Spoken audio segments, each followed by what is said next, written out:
Hey guys, welcome to Nerdium, a place where we hit the old pause button on being an adult and discuss the important things affecting our world, like who played the better Batman, did Greedo shoot first, or what video game helped warp our childhoods. I'm your host Matt, and to my left, the Samwise to my Frodo, except in a platonic way, my co-host Carrie.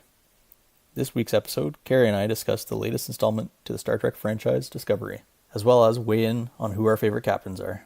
So with no further delay, Carrie, when you're ready, engage.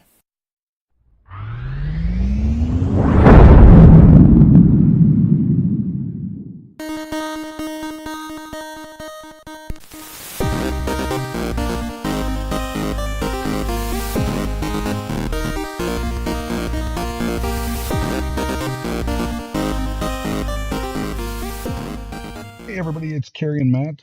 Instead of our award-winning news segment, we just wanted to take some time to thank you folks for downloading, writing to us, and pushing our follower count up to 300, Matt? Yeah, it's up to 302. Ooh, breaking the 300. Yeah. Now, we greatly appreciate those of you who are getting involved, reaching out, and making it a point to push the show along. So with our heartfelt thanks, let's get the show started. All right. So this week's episode is all about Star Trek. We'll be talking about our favorite Star Trek captains, going over maybe a few of the ones that weren't so great, but also the second part of the episode will be all about the newest series, Discovery. So, who are you saying is your favorite captain? So it's a toss-up between two. Big fan of Picard, but I'm going to go with Kirk. You gonna go with Kirk? Yeah. All right, I more or less went the same too, but I'll lean on Picard. You lean on Picard? Sure. And I'm going with the original series Kirk, not the reboot Kirk. Reboot Kirk's good for a laugh, but the original series Kirk is good for kind of kicking off the series. I don't disagree with that. I think that's a fair analysis of what's going on with those two. Yeah. I've read a lot of reviews. I have to agree with those that say the reboot doesn't have the same heart. It's good. It's a good popcorn movie, but it seems to be missing that which made the original Star Trek special. Yeah, kind of. But then again, the original Star Trek only lasted, 4 or 5 seasons, and then got canceled. So I think people forget about how crappy some of the original series was. Like, you get the floating green hand, you get the alien species that is like Greek gods. You kind of. But then again, it had its charm though. It's campiness. Well, that's just it, right? Like, even when you watch some of the classic sci-fi shows, you get a lot of campy. True. Like, even if you go through, like, Doctor Who, Battlestar Galactica, even, like, more of the not as classic shows, but even retro shows like Red Dwarf, okay, and a couple of the others, they do get pretty campy. Yeah. Even now, I went back and I started rewatching The Next Generation. Okay. Even that gets pretty cheesy after a while. That's true, yeah. And there's some episodes where I've just been like, ugh. Okay, so let's lay out the Starfleet captains, and we'll start with original series Kirk. He's kind of the space cowboy, acts like a sailor on shore leave. He doesn't act like the typical captain. He's not the clean cut like Picard. And then we go to the Next Generation with Picard, which is more suited for diplomacy. He's more of an intellectual. He was, but he was also very stiff. He was. Like at the very beginning, in Encounter at Farpoint, I remember him telling Riker, like, I'm going to need your help dealing with kids. Like the Enterprise, he knew the Enterprise was going to have families. It was going to be an atmosphere that he wasn't comfortable in. He was very much a military order captain. Yeah, bad call on Starfleet putting families on a spaceship, a military spaceship, even though it's just like a... Well, it was supposed to be like an exploration vessel. Yes. But even then, you're going to, like, you have no idea what you're going into. Yeah. And you're on a giant war machine. So I'm like, I mean, it's the equivalent of putting families on aircraft carriers. Exactly. Then we go from there to Deep Space Nine, which is pretty much just Mayor Sisko of a space station. He's not much of a captain. He was a captain. He was a captain, but he wasn't much of a captain. Like, no, the Borg made quick work of his ship. Yeah, and his wife, Burn. Yeah, no, it's that series kind of took a little bit more of a darker tone with the whole Star Trek universe. It focused a lot on the Dominion War. I think that was almost half the series was based on that. Was the war. Well, that was when I guess their viewership was starting to go down, and they needed to kind of do a bit of a rewrite. Mm-hmm. Because I mean, how much story can you have with just the people on a space station, and that's it? Like all the other Star Treks, they had a ship that was moving around. Yeah. They could go to different places, meet different species. The space station is whoever's coming and going. And yeah, it kind of turned into like a sci-fi episode of Cheers, really. Yeah, was popping in for that week. It was like I kind of fell out of that series just before the Dominion War. Yeah. So I kind of missed out on a lot of that aspect. Yeah. But it was even before the Dominion War, it was a much darker toned show. Mm-hmm.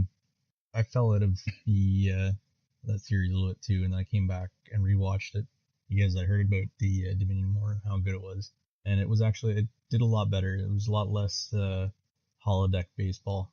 And it's still a lot of Cisco just yelling at people and talking to himself, doing monologues, which wasn't like Captain's logs. They were like him doing monologues in his quarters, and it was getting a little preachy sometimes. Talking about the feelings, yeah, and all his feelings. Yeah. And then it was interesting because they started out with the series touching on how his wife died at the Battle of Wolf 359 against the Borg, and he blamed Picard for the death of his wife. Well, that's because Picard was Locutus at the time. But then they don't really kind of use that at all. Like, there's no guest appearance by Picard where I don't think there is, where he... The pilot, at the very beginning, you see the Enterprise docked at Deep Space Nine. Mm-hmm. Picard is going in, and he's explaining to Cisco that you're now the commander of the space station. And Cisco is basically just gnashing his teeth, wanting to rip into Picard. Yeah. And they do have that discussion of what's your problem with me. But they never really revisit it. No. It's just, they use the Enterprise being there as like the send-off to the series. Like, this is happening alongside us, and off you go. Yeah, it was kind of like Picard being like, yeah, I killed your wife, and now I'm putting you in charge of a gas station.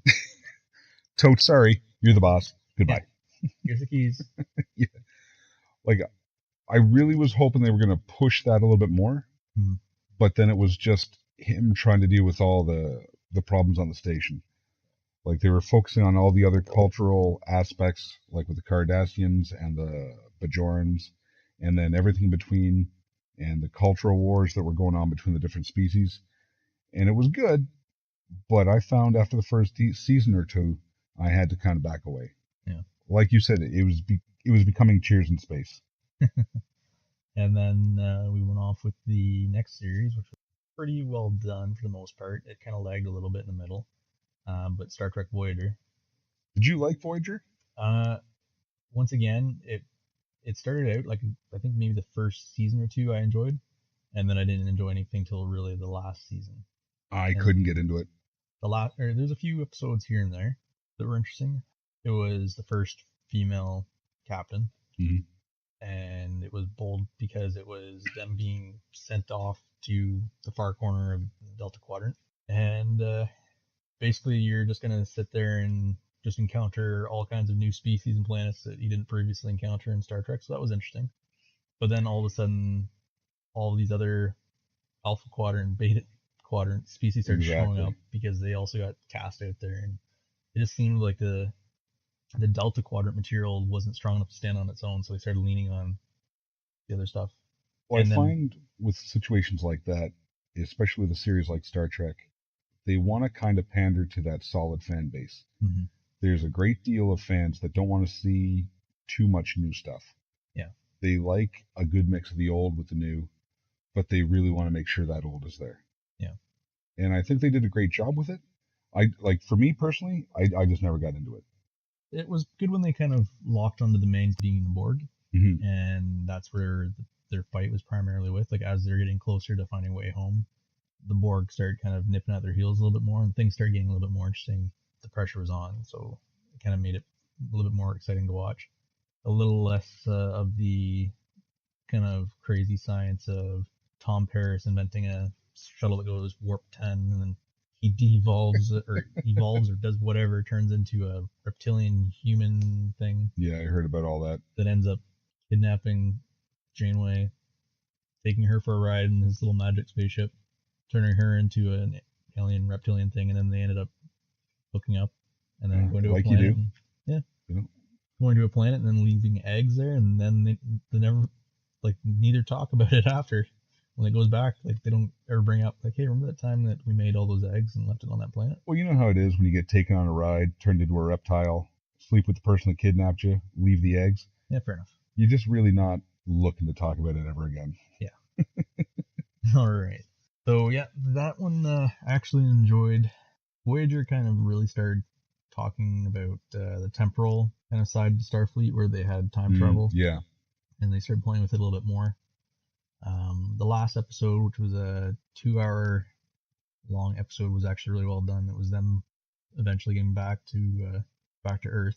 I do remember watching that one because long after the series had ended, I'd heard about the fight with the Borg Queen and how Admiral Janeway, quote unquote, was traveling through time and all this stuff. So I did dedicate some time to watch the end of it. Yeah. But that was pretty much my investment in that series. I was there at the beginning, I was there at the end, and no, I wasn't upset that I missed everything in the middle. Yeah, well, you're pretty much okay there.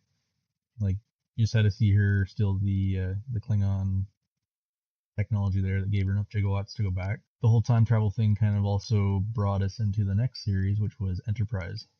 I was so disappointed with that. It had a lot of potential, but I think they leaned way too heavy at the beginning on the time travel stuff. Yeah, they threw that in real quick. I was kind of taken back by that. Yeah. It was. I remember watching the first few episodes, and it was all hints of this is where holodecks come from, this is where this come from, this is where that come from, and I was like, okay, I can feed off that. Sure, why not? Let's have some fun with that.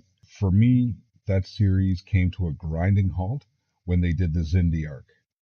Okay, yeah. And it was all trying to stop the Xindi from destroying our Earth and all this sort of stuff. It seemed to slow the series down, and the next couple of seasons were actually stellar. Like, really good. My favorite episodes were the Mirror Universe episodes. Okay, yeah, those were good. You know, like, I was really into it, but I don't think they ever recovered from that initial Xindi problem.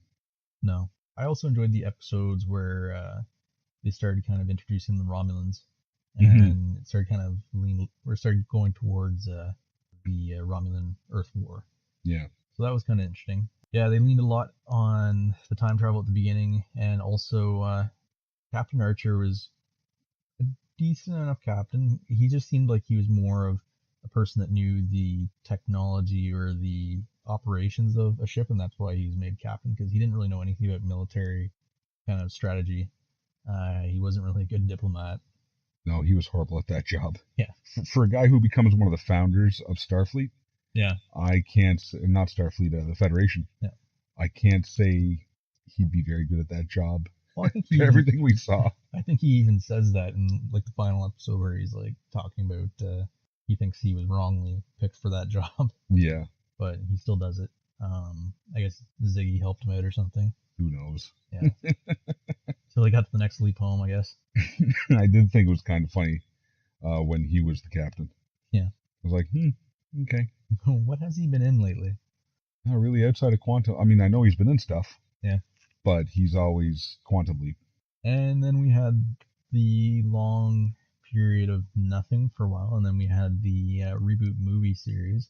We'll just briefly touch on because we're not going to kind of pull it away from the TV series, but the movies were fairly well done. It was kind of a new way of looking at old Trek. I didn't mind the relook at it. It was entertaining. But it was, for me being a Trekkie fan, it was a little too distracting knowing these characters prior to, the quote-unquote Kelvin timeline. Yeah, and so you're kind of like waiting on the edge of your seat for them to say one of their catchphrases from the original series. And I would have settled for that. Yeah. Sure. But a lot of the changes, the mentality of the characters, like Spock's got a big case of the feels for Uhura. But, I mean, Kirk's still Kirk. He's running around womanizing and doing his thing. My favorite takeaway from those three movies was Dr. McCoy. Carl Urban did a really good job. Chris Pine did a really good job at playing Kirk. I thought he, short of doing the kind of really broken up speech that Kirk does when he talks, I'm not even going to try and do an impression right now. I was practicing earlier for the show, and Just didn't come through. A mix of didn't come through, and I just didn't want to kind of not do it justice. But yeah, I thought he did a really good job at playing the plucky space cowboy. The first movie, he was hooking up with aliens left and right, and he was kind of resisting and he was kind of defying the typical military role. Yeah. He was more of a rebel, which is kind of how the original. It does kind of play up to the original Kirk. Yeah. Because he wasn't exactly one to always follow the rules. Even if you watch the motion pictures and stuff like that, you can see where he clearly deviates from Starfleet on like a regular basis. And so then we go to Star Trek Discovery, but break up the conversation here a little bit for just a minute. We'll just touch on who our favorite captains were. Okay. Just kind of go over a little bit. So we kind of briefly went over it, and I said Kirk from the original series, so the legendary William Shatner. And it was just enjoyable because he was kind of the first space cowboy. Like, he kind of led the way for Han Solo, your first Malcolm Reynolds, kind of the take no shit. Do my own thing. I don't play by your rules. And he also, it was interesting with that Star Trek because it wasn't like the the exploration time of Enterprise. It was kind of like the Wild West pioneer times of Star Trek at that point. The Federation kind of knew where it was. It was kind of expanding. There was kind of the fringe. Yeah. So you had some of those far-flung little towns type thing. It's almost like the post-industrial era. We got ourselves established. Now let's build on what we have sort of stage of Starfleet. And he also didn't necessarily act like a captain all the time to his crew. Like, he kind of really fell back on their expertise and needing them all the time. Like, he needed Scotty to get a little bit more juice out of the warp core. Needed Spock to kind of come up with a plan. Well, Spock also kept him in balance too. He was a good counter to his wild ways. Yeah, he was kind of the angel on the shoulder when he was the devil on the shoulder. So. For sure. And then he had Sulu, and so yeah, he had all the crew that he kind of fell back on to use. Where I found like Picard kind of could have done his own thing and probably could have kept the ship going. You definitely get the idea that Picard didn't need everybody on the bridge. Yeah. You know, still to this day, I've always wondered what Donna Troy does. You know, she had a seat there. Yeah, exactly. Like, of all the seats, how come the guidance counselor gets a seat at the table? Yeah. And how come she gets her own uniform that's purple or mauve or whatever every time? Yeah, no, I don't get it. Her giant onesies. So I like that choice, and I don't disagree with that choice. For me, it was always Picard. I liked how he operated with a certain level of military precision. Unlike Kirk, who was clearly friendly with his crew, Picard cut himself away, except for his little fling with Beverly Crusher. Yeah. But you're right. You distinctly got the idea that Picard didn't need at least 80% of the people on that bridge, let alone the countless families and other service personnel on Enterprise. I did like, as the series progressed, he seemed to start to break out of that shell. You know, there are a number of episodes where he would be on a planet by himself. Can't remember the name of an episode, but he was trapped in a cave with a woman who in the end was trying to like force him to have sex with her. And I remember the line of her screaming at him, "Just love me."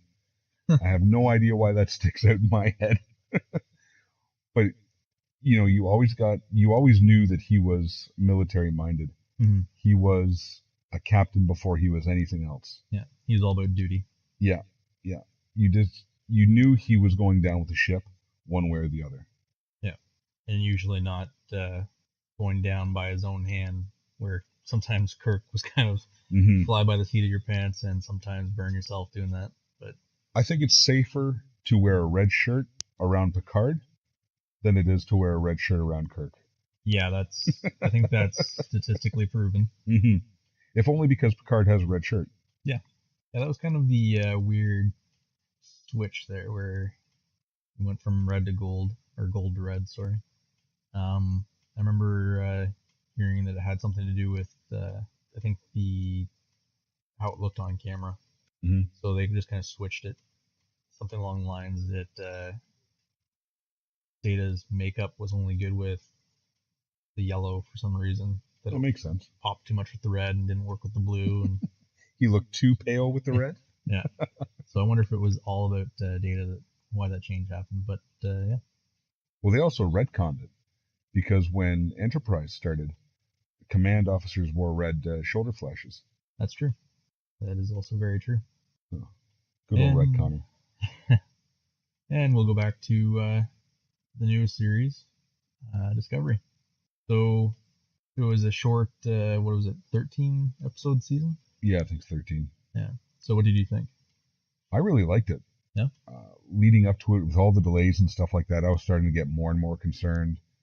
I really didn't want it to turn into another Enterprise. Yeah. So that was my first initial huge concern. Mm-hmm. Like, I didn't want to see it just go by the wayside. I love Star Trek.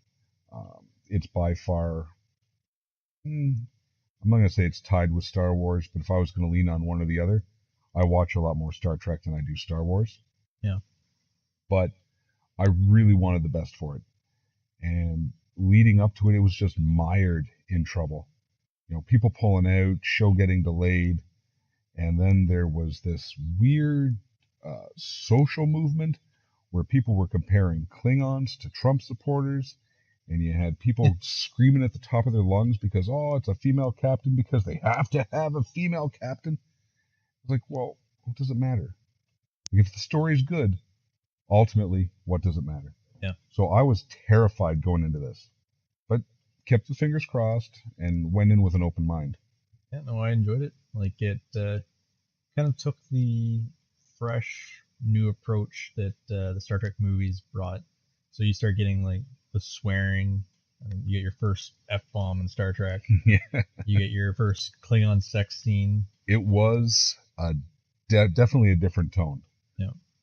I liked the change of tone. I liked the more, let's say, adult-oriented Star Trek. Mm-hmm. The only real issue I had was the portrayal of the Klingons.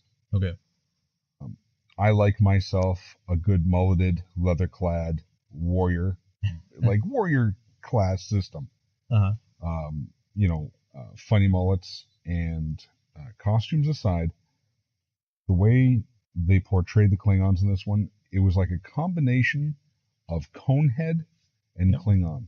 Okay, yeah, I see that. It was a little, because I walked in with a clear bias, Mm-hmm. it was a little off-putting at the beginning. Yeah. The only other issue I had, maybe it's the prosthetic teeth that they wear. Klingon seemed a very mushy language. Yeah. Like the old Klingon, it was harsh, it was sharp, it was on the verge of sounding almost, I want to say German? It was very guttural. Yeah. Like it was a very, very, very rough language. And now it's almost like an Arabic kind of language. Yeah. So I wonder about that. Yeah, it's a lot more throat in this newer Klingon. Yeah, and I had a hard time at first getting into the it being Klingons with how they look, because how all the other Klingons are portrayed. Like when they first showed them, you're like, oh that's gonna be the Klingon for this series. Mm-hmm. Oh, okay. And I thought J.J. Abrams also went really far out when he did his Klingons in Star Trek: Edge of Darkness. Yeah, that's right. And they were already very different looking, but they were more Klingon looking than these Klingons. Mm-hmm. And I'm not a huge fan of the outfits that these Klingons wear. That kind of looks almost like a medieval gesture type thing with the frilly necks, and it's like almost like a Shakespearean type thing. Yeah, they do a lot of weird. Almost looks like the Victorian era in Game of Thrones had a love child. Yeah, but I guess they're kind of going with the Game of Thrones idea with the warring houses, and so maybe they just drew a little too hard on that inspiration. I think so, and it's well established that the houses always warred amongst each other. Mm-hmm. Like everybody's got a bigger stick than the next guy. But That was like my really only real beef at the beginning. Yeah. The other thing that kind of surprised me was that they were going to use it to launch, what was it, CBS On Demand? Yeah, their streaming service. And like in Canada, we just lucked out. We just got it on Space. Yeah. And I know that they got a grant from the government of Canada for filming. Mm-hmm. So I wonder if that kind of was a prelude to us just not having to pay for the service. Yeah, very well could be. But I was really concerned about that. I mean, I also laughed at it too, because really in this day and age, you don't need Netflix to watch a Netflix exclusive. No. There is some weird website that will show you what you want to see. Yeah, there's pretty much a way around anything. Yeah. So, like, I don't know how many CBS subscribers they actually got out of it, but I know their numbers went way up. Yeah.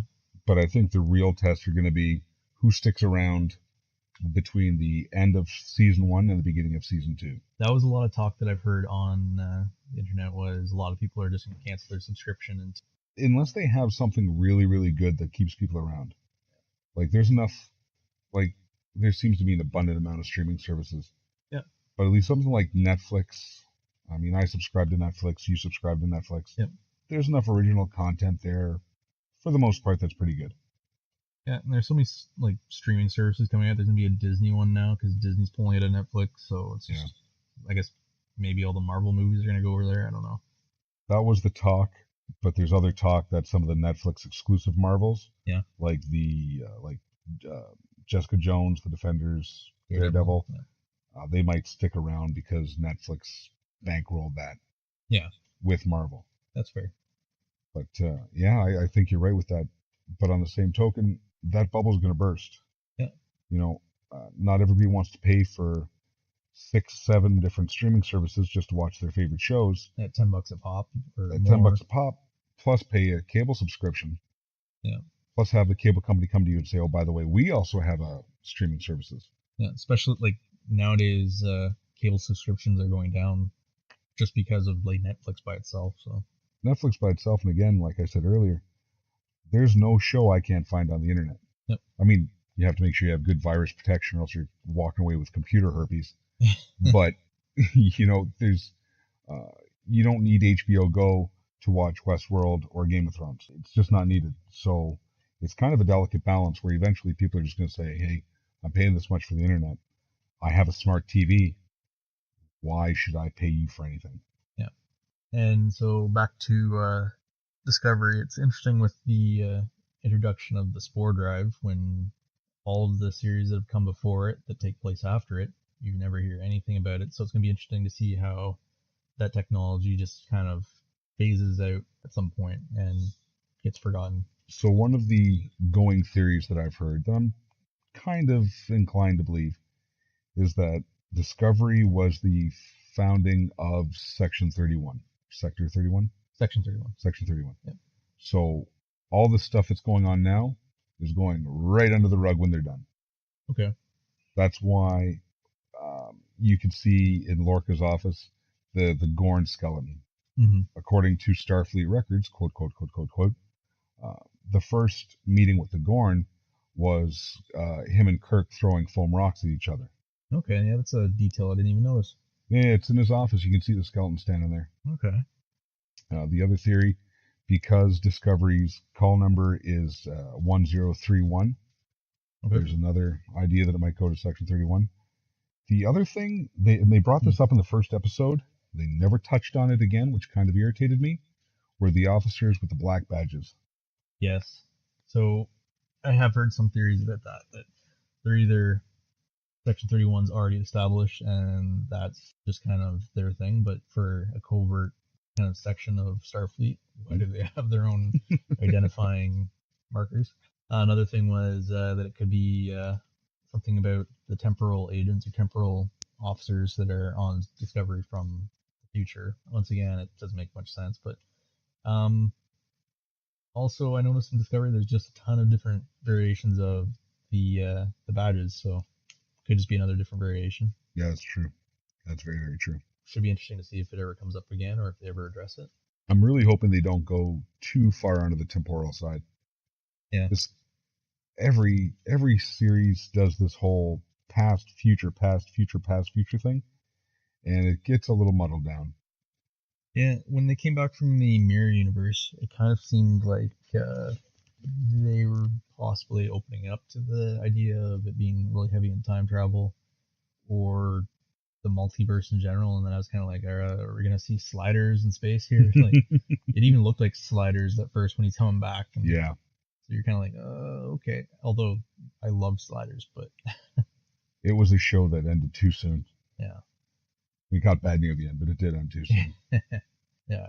But no, it's definitely interesting with the spore drive technology. So should be interesting to see how they actually end up kind of properly kill that off. Mm-hmm. One of the things when the series was originally coming out, it wasn't focusing on the captain as the main character and the crew in general, like kind of following around different crew members. Instead, it was really going to fall heavily on Michael Burnham. I thought that was kind of cool. I was expecting almost a more micro approach to the series instead of the macro approach that every other Star Trek series had, where there's the far-reaching kind of universe beyond the ship. Mm-hmm. I was kind of expecting it was going to be focusing on stuff primarily in the ship, not like DS9, and it wasn't going to explain everything right away. Like when she first got to Discovery, it was kind of, you didn't know what was going on, you didn't know who to trust, you didn't know who Lorca was. I liked that. The first time that they call out Black Alert, you're like, what the hell's Black Alert? So I got really pumped when I saw the shit starts floating all over the place. I was like, ooh. So they could have went the whole season without explaining too much of that. Like they could have just had her going around the ship, trying to figure out what the hell's going on, like little weird things here and there. It's almost like, say, the TV series Fringe, but on Star Trek. I found that the first time we saw Black Alert, when Michael Burnham was on the ship, it was almost treated with this real spooky, even Tilly didn't want to tell Burnham what was going on. It was like, oh shit, there's some stuff happening on this ship. Yeah. And then, oh yeah, by the way, this is the spore drive and this is how it works. And so yeah, They went from not really telling her anything though, like kind of welcome to Discovery, all this Black Alert thing. It's a secret episode after. This is how the secret works, and this is where it is, and these are all the people that work with it. Yeah. Well, the second they got the tardigrade, it was just like, yeah, so this is totally how it works. This is what we do, and this is what we're going to be doing from now on. Bye. Yeah, it was just bombarded us with science, pseudoscience. So, I would have preferred it to be like more micro. I don't know if other people agree with me. Like, they could have had her wandering the ship, and then, as far as we know, the ship's in battle. Like you see, getting rocked back and forth, and she's just kind of like trying to figure out what Black Alert is at the time. Yeah. It didn't have to jump right into her being the savior of humanity, redeeming herself, all in one season. Like, Well, I found, and this is kind of a problem that Enterprise slipped into, and that is they have to try to feed us real big Star Trek nerds enough. Oh, by the way, remember this, remember this, remember this. Like it does get bogged down with a few too many Easter eggs. yeah, And you got to make sure that everybody watching it, you got to appeal to the people that have never watched Star Trek or aren't really into it, as well as appeal to those of us who are, like I said, just nerds from hell. yeah, You know what I mean? Like we've been waiting for this, so you got to try to appeal to both. So you can't, if you've never watched Star Trek or you're not really into Star Trek, you could probably do that, and just treat it as its own show. But if for those of us that are really into Star Trek, it's like, well, how the hell are we going to make these guys happy, knowing that they're watching us with a fine tooth comb? Yeah, it's very hard to make us happy, and sometimes I almost wonder why they even bother trying, because usually they fail. But they did not too bad with Discovery though, so No, but I'm happy with how it turned out. But I also would have liked to have seen it turn out the way I was originally thinking it was going to. But yeah, I enjoyed it. It was a good show. Looking forward to season 2. yeah. To me, I'm looking forward to 2, but I found the first season was rushed. It was. Like they had to give us as much as possible to keep us hooked for number 2. And so the first episode, actually, when I first saw it, I wasn't really impressed by it. I thought it came across very like a cheap facsimile of Star Trek. Like it almost seemed like episode 1 was written by fanboy writing fan fiction. It was kind of like, here's all these Star Trek buzzwords. This is happening. Yeah. They walked the little Star Trek symbol in the sand, and it was like, Okay, yeah. The prologue episodes there. yeah. It did have a completely different feel. Mm-hmm. And I understand that it was the prologue to the series, the season. Yeah. But you're right. It was kind of Usually, it was weird how they did it. yeah, pilots always, not always, but pilots sometimes have that weird quality that disappears by episode 2. Yeah. Once they kind of find their feet. And yeah, I agree with you. It did feel really rushed. Like, they're really building up this Klingon conflict. And then it almost seemed like they changed their mind and then all of a sudden rushed out of the Klingon conflict and handed it off. And Yeah, before we sat down to record today, I was thinking about that. And I was going to make a note on it. And it's just like, when we started out, it was all about the Klingon conflict. Conflict. Yeah. And then here's the curveball. We're going to the mirror universe, totally mirror universe. And when we get back, oh shit, we got 2 or 3 episodes left. We got to wrap up this war. Yeah. They could have kept that war going into season 2 and had a tidier wrap up then. Oh, by the way, here's how you solve the problem. Have a good one. Bye. Yeah. I'm not 100% satisfied on that problem went away. Like, they build up how the Klingons are like this relentless species that once they taste your blood, they're all in until they're done. And borderline, like, massively xenophobic. Yeah. Anything that's not a Klingon needs to go. Yeah. And it was ended by, we put a bomb in your core, and we've given a Klingon the controls to the bomb. Mm-hmm. I'm not sure that's a nice tie-up. Like, I guess Russia with Trump. Yeah. Put a bomb in your country and gave it to Trump. There you go. Don't blow it up now. But no, I agree.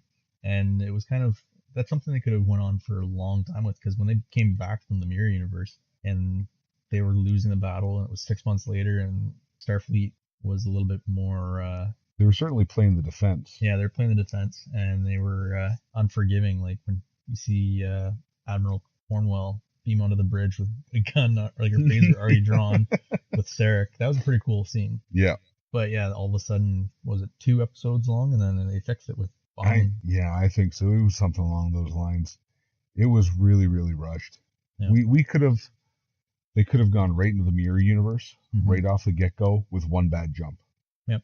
They could have spent the whole series on the mirror universe. Yep.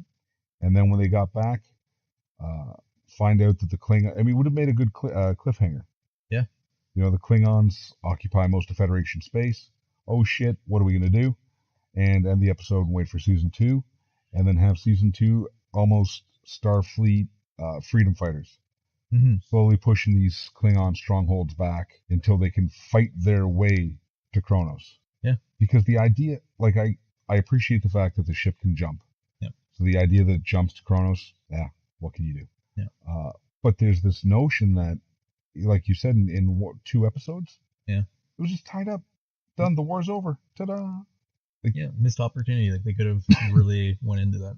I think, I know they want to move on to other things. Mm-hmm. You know, there's the Romulans to deal with. Yep. There's the new captain coming in. Yep. Like, there's all this kind of stuff going on. But I would hate to think the rushed ending is a sign of things to come. Yeah. You know, if you're going to do a story arc, you know, finish the story arc, but don't be jumping all over the place. They had too many fires lit all at once. You know, you had the Spore Drive, you had the Mirror Universe, you had the Klingon War, you have this being like a weird, there was only one other ship out like this, and it's gone. Yeah. So there was so much going on. I think in the frenzy, that story arc got lost. They probably could have gone 15 episodes instead of just the 13 with the rushed ending. Yeah. And I do think they kind of started getting into the Klingon conflict and then realized, oh shit, this doesn't happen until really Kirk's time, where he's captain. Because there's more of the Klingon conflict then. But by Kirk's time, isn't the Battle of Khitomer and the Klingon War over? Top of my head, I don't remember. Because I know Kirk, I think it was in the 3rd movie, that's when he gets his big hate on for the Klingons when they kill his son. Mm-hmm. But I'm pretty sure leading up to that, the Klingon War is over, but it's more of a Cold War. Okay, yeah, I think you're right. Okay, well, it's possible then. What did you think of Discovery adding a bunch of new species? Well, I think that's just kind of par for the course. Yeah. Every time, the best part about series in space is that there's really no rules for what's out there. Yeah. If you can unthink it, have at it. I know a lot of fans were kind of hating on the fact that they introduced a couple new species as like primary species, like Kelpians and all that.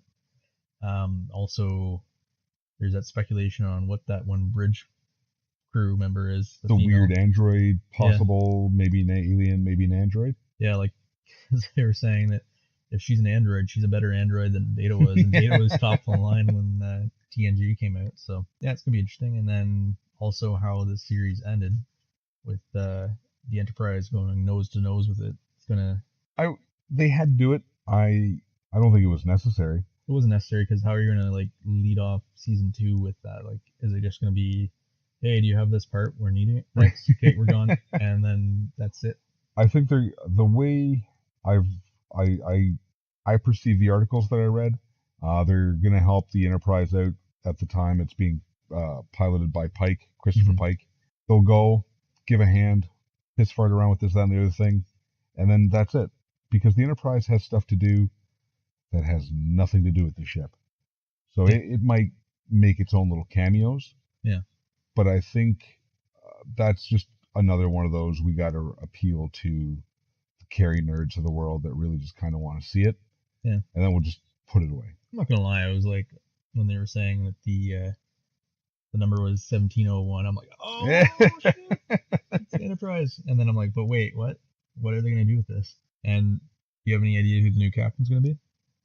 A Vulcan, or at least they're picking the new captain up on Vulcan. You think that? I hope not that it's gonna be like Spock doing a little test run or something. No, I don't think they'd be that silly. No. That would be such a silly thing to do because at this point in time, Spock should be out of Starfleet. Well, no, because Spock was the science officer under Pike. Yeah, that's true. So they may get really silly and have Spock on the Enterprise right now. I don't think they will. But, I mean... I wonder if they'll have a cameo from Spock in season 2. Maybe. Yeah. Maybe.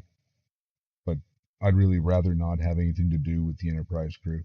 Yeah. Like, only because I like it as its own standalone ship. I don't think they need to lean on the original series. The idea that the Enterprise is out there is great. Yeah. But I think they would be doing themselves a disservice if they lean on the original series too much. It'd be alright if there was like the odd tip of the hat here and there, but like if they start kind of really throwing Easter eggs out, then it's just gonna be too much. Well, that and those of us who are watching like Eagle-Eyed Little Hawks, when you start playing the Easter egg game, you start having people call you out on canon disruptions. And if there's, geeks and nerds as a whole, we are the greatest thing for guaranteed cash flow. Yeah. But we're all watching for you to make your mistakes, and we're going to call you out on it. Yeah, there was, it was on Reddit.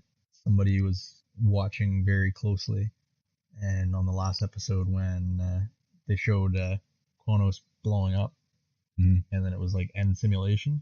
Did you see that part? Mm-hmm. And did you see how they spelt simulation wrong? Yeah, no, I did not.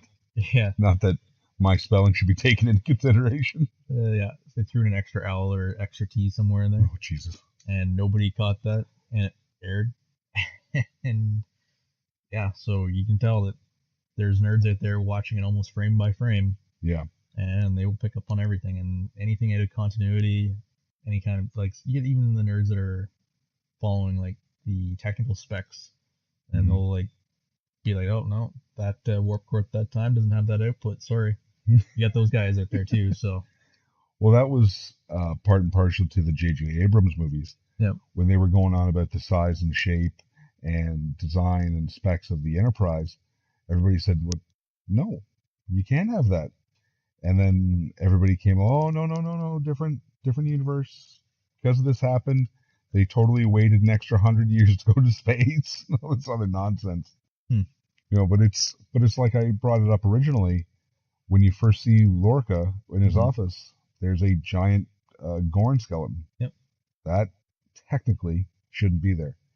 But the producers have said, as the series goes on, they will appease the canon, Okay. shall we say. They'll show how certain things fit into the canon. Mm-hmm. And I'll play along. Sure, why not? But like you said, there are people out there just watching and waiting for mistakes, if only to call them out on it. Yeah. And what are your thoughts on Lorca? Do you think he's gone for good? I hope not. I know they said that Jason Isaacs is.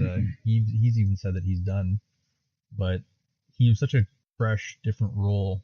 I liked his version of Lorca. I liked him as a captain. I liked his attitude. I liked the darkness and mystery surrounding him. Yeah. For obvious reasons. When we found out where he came from, as the actor, he did a lot of shit talking at the beginning of the series. He did. He had a whole lot to say about the fans. It's just, man, you're kind of, you can't be doing that to things like Star Trek. Like, talk about lie to me. Just lie to me. Tell me how great you feel to be in that role and how much of an honor it is to play in this series. And just lie to me. You can go home. You can scream into a pillow. You can bite a towel or do whatever you got to do. Yeah. But put on your Lucius Malfoy costume. Yeah, for sure, man. Yeah. But there's no need for those shenanigans. No. But no, ultimately I did enjoy him. He was a very different Starfleet captain. Yeah. And then his kind of untimely demise at the end. I was a little heartbroken on that one. I didn't want to see him go. So you never know how they could write him back in. They could say that there's how do they explain it? The Prime Universe? Yeah, the Prime Universe. Universe Lorca. He could be kicking around somewhere. There could be, they have the time travel thing. Like they might still have Harry Mudd's time travel watch or whatever he had there. Oh, the crystal thing that he had? Yeah. Did they destroy that? I don't remember. No, I don't think so. No. So they might have that still. Time travel is rife through Star Trek. Ultimately, and I thought of this one day, and here's my little fan theory, is Lorca going to the Mycenial Network? Mm-hmm. Maybe he's the retcon Q. Maybe he's the Q origin. Yeah, I kind of like that idea. So, you never know, like, maybe the Q exists already, maybe it doesn't, but him going into it, maybe he sure kind of transcends, becomes something new. So does a Dr. Manhattan and learns to pull his molecules together. Yeah, there you go. Okay, yeah, I can see that. Yeah, we nerd science that shit right there. we can make the lines fit, no problem. Yeah, we can write for the show too. Yeah, that's my little fan theory. I don't think that they're going to completely throw away a character like Lorca. I think you might see him in flashbacks. You might see little nods to him. If he says he's done, I don't know. Maybe there's enough money for them to offer him for him to go back, but I doubt it. Yeah, who knows? Because you never got the impression that he enjoyed playing. Like, he played the role great, but in talking to him during interviews and stuff like that, you never got the idea that he was really overtly passionate. It was a job for him, and he gave it his all. You got to admire that. Yeah, he approached it as a professional actor, not a Star Trek fan, really. So. Yeah, exactly. He wasn't there because he was a fan of the series. He was there because it's his job. And, I mean, he did a great job, but I don't think he'll be coming back. Yeah. I think we'll see the Terran Emperor before we see him. Because she's still kicking around, doing her thing. Yeah, so I wonder if she's going to have any kind of impact on Star Trek canon now that she's kind of slipping in and out. Possibly. I mean, she could be an antagonist somewhere along the line, stirring up problems with Starfleet, because they've kind of gone back through the records and just said, oh, look who's back. Faked their own death.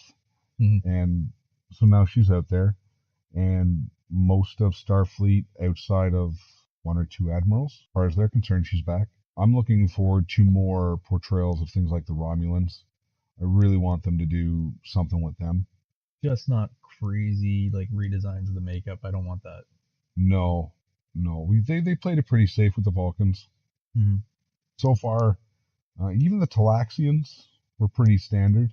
Yeah, the Andorians were still Andorians. Yeah. So I think we're pretty safe with that. I think the big change was the Klingons. That's true, yeah. But that's like the most amount of prosthetics, makeup, all that jazz. Yeah.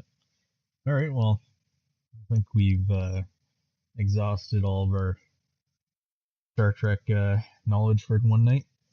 I feel spent. All right. All right. Well, thanks for listening. And once again, thanks to the 300 followers we have now. If you want us to talk about anything specific, hit us up on Facebook, Twitter, Instagram, or you can send us an email at nerdiumpodcast@gmail.com. Sounds good. Yeah. All right. Well, till next time. See you later. Bye, guys.